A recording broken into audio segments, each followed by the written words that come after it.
In this lecture, we are going to design the sign up page for our real-time chat application, and there we are going to create a sign up form, and we are also going to read the values from that sign up form. So let's go to VS Code and let's go to sign up component. So for now, let me close this file. Let's also close this login file, and let's go to the index.js file of sign up component. So currently from this sign up component, we are returning this h2 element. But instead, now what we want is we want to add a sign up form here. And in order to save some time, I have already written the JSX for creating that sign up form. Now I will include this text file with this video so that you can download it and you can get this JSX from there. So let's copy this JSX from here. Let's go back to our sign up component, and there let's remove this h2 element. I'm going to add a parenthesis like this, and inside that we are going to add that JSX. Okay, let's save this file. And now if we go to the browser and if we go to sign up page, for that after the root URL we can specify the route, which is sign up. There you can see we have that form. In that form we have the first name input element, last name input element, email and password.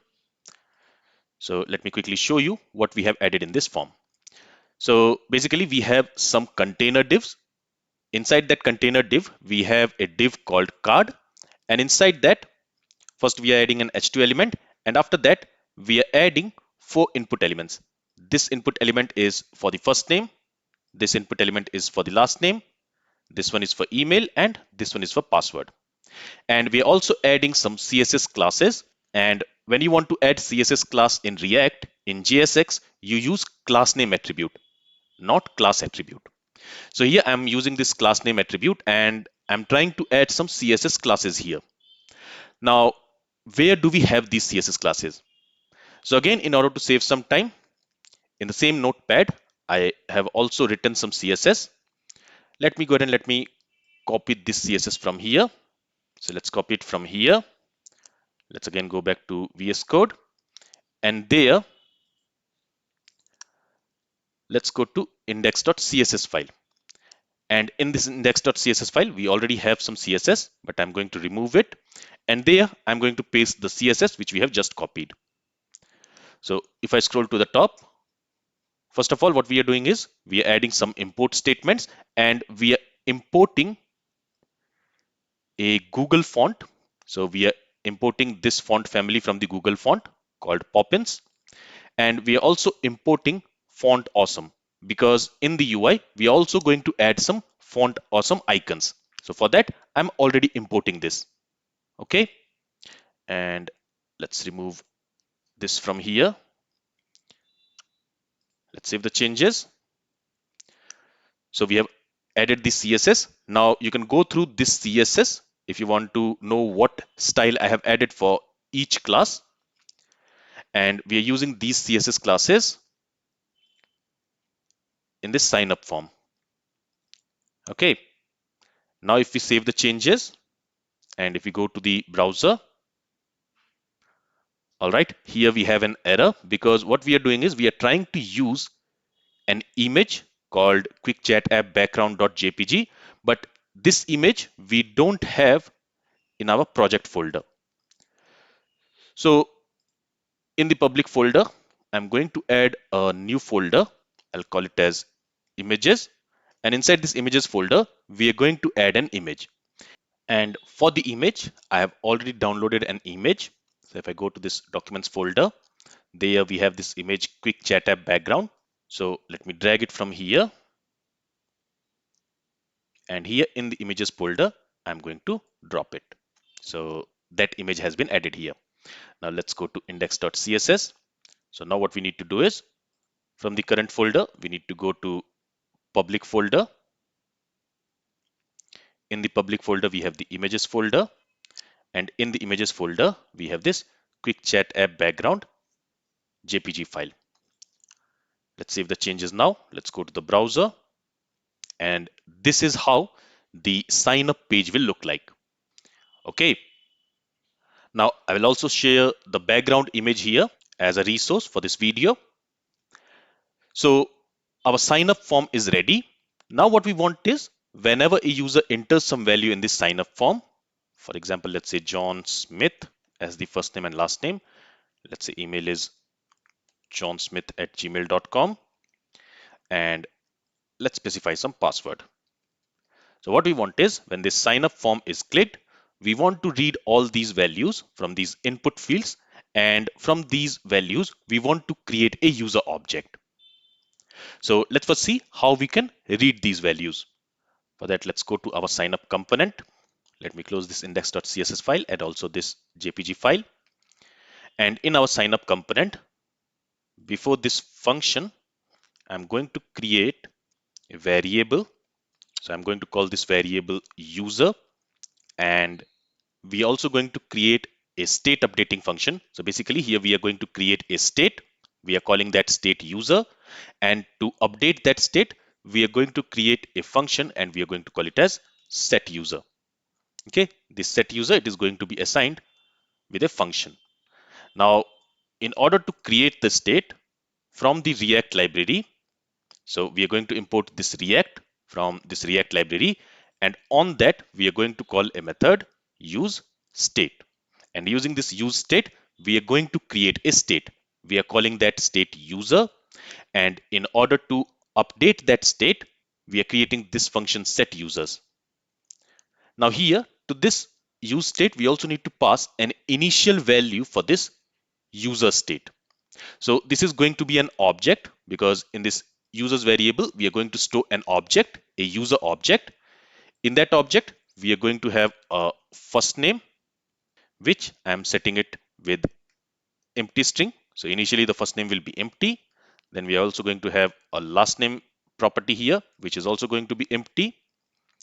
Let's add email, and that's also going to be empty initially. And let's also add password, and this is also going to be empty initially. And this object here must match the object which we are going to pass to the signup API. So if I go to our backend code, there in the models folder, we have this user.js, using which we are going to create a user object. So in there, it is expecting a first name property, a last name property, email, and password property. So these are mandatory properties. Then profile pic, it is not mandatory. So initially, we are not going to pass a value for this profile pic. But if you notice, the names which we have mentioned here, it is same as what we are using in our front end. So this is very important, because this object we are going to pass as the request body. So the structure must match the structure of this user schema in our backend code. All right, let's go back to our front end code. So here we have created a state. The next thing which we are going to do is we are going to set some attributes here. So for example, we want to set a value for this input element. And what value do we want to assign here? We want to assign the value of this first name property of this user object. So here we can simply say user dot first name. Okay, and in order to make it readable, let me move it to next line. All right, and we are going to do the same thing for other input elements also. So for other input elements also, we are going to add the value attribute. So for the last name, we want to display the value of last name property of the user object. Then for the email, we want to display the email property of the user object. And for the password, we are going to specify the password property of the user object. Okay, now let's save the changes here. Let's go to UI, and there I can see that we have an error, and it says react.useState cannot be at the top level. That's because we need to create this state inside this component function itself. So let's cut it from here, and this should be present inside this component function before the return statement. Let's save the changes now. Let's go to the browser, and now that error should be gone. All right, so here you see we have this error here. This is a bug. Now, why do we have this bug? That's because here to this value, we want to assign the value stored in the first name property of the user object. So here basically we want to use the first name property. And since we want to use a JavaScript expression here, what we need to do is, instead of using these quotes, we need to wrap it within curly braces like this. So now we are able to use the first name property of the user object. We need to do the same thing for other fields as well. So here, instead of double quote, we need to use curly braces, and inside that curly braces, we can write a JavaScript expression. Let's do the same thing for email also, and for the password also. Let's save the changes now. Let's go to the browser, and now that error is gone. And now it is empty because initially each property of this user object is set with empty string. So that's why in the form also we see that empty string. Now when the user will start typing a value here, so for example, if I type John in the first name, we want to read that value and we want to assign to the first name property of this user object. And for that, we are going to use on change event. Okay. And when this on change event happens on this input element, again, we want to write some JavaScript expression. So for that, I'm using a set of curly braces here. Inside that, first of all, we are going to pass a callback function, which should be called whenever the on change event will happen on this input element. And this callback function here, it is going to receive the event object. Okay. And what do we want to do inside this function is, we want to call the set user, and this set user is our state updating function. This set user will update the value of user object, this user state. And what do we want to update it with? We want to update it with an object inside which we should have all the properties like first name, last name, email, and password. So for that, on the user object, I will use the spread operator. So it will extract all the properties from this user object, and those properties will become a property of this object which we are passing to this set user method, to this set user function. And then in that object, we want to update the value of first name property. So for that, we will say first name, and its value will be e dot target dot value. So this e will be the event object. When we say e.target, it will return us the HTML element on which that event has happened. In this case, the change event will happen on this first name input element. So it will return us that input element. This e.target will return us that first name input element. From there, we are reading the value which the user has entered, and we are assigning it to this first name property of that user object. So now in the user object, the first name is set with the value which the user has entered in that first name input field, but other fields are still empty. So we are also going to update other fields. And for that, on each of these input elements, we are going to add this on change event. So on the last name also, let's go ahead and let's add that on change event. And here we want to assign the last name property of the user object with the value which the user has entered in this last name input field. Similarly, for the email also, we are going to add this on change event, and when this on change event will happen on the email input, we are going to read the value of that email input, and we are going to assign it to the email property of the user object. Finally, let's do it for password as well. So here we are going to update the password property of the user object. Let's save the changes. Now when this form will be submitted, on that form, we want to listen to submit event. And when that form will be submitted, we want to get the value of each of these input elements. And let's say for now, we simply want to log it in the console. So for that, on this form, we are going to listen to submit event. So for that, we can specify on submit. And when this on submit event will happen, let's say we want to call a function.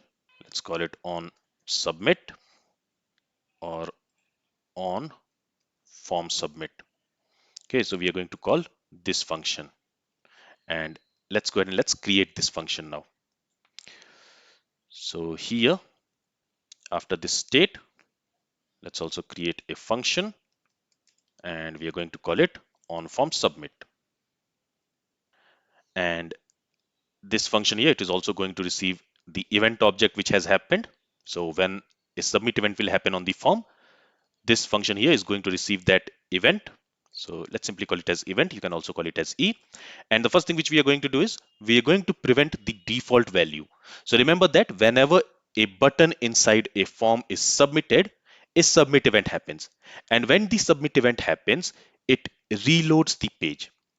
But here, what we want is when the submit event happens, we don't want to reload the page. So we want to prevent that default behavior. And for that, on the event object, we can call prevent default. So this is a function which you can call on an event to prevent the default behavior of a DOM element. And in this way, here we have prevented the default behavior of reloading the page whenever the form is submitted. And then we are going to log the user object. Okay. Later, we will pass this user object to our backend API in order to create that user. But for now, let's simply go ahead and let's simply save the changes here. Let's go to browser. And here we have this error that this prevent default cannot be added on undefined.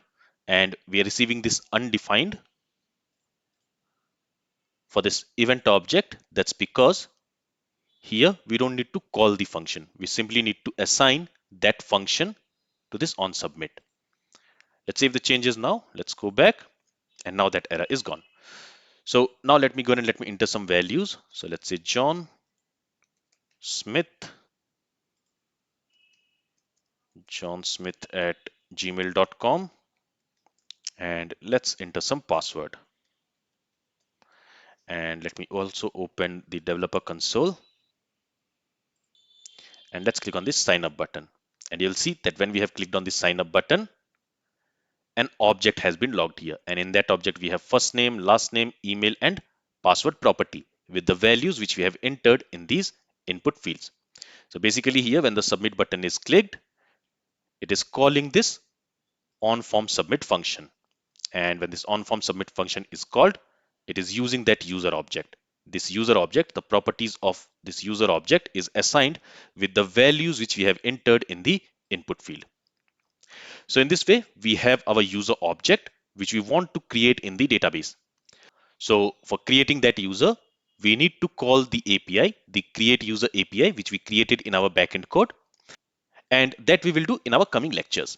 But in this lecture, I simply wanted to create this sign up form, and I wanted to show you how we can read the value from that sign up form and store it in a variable.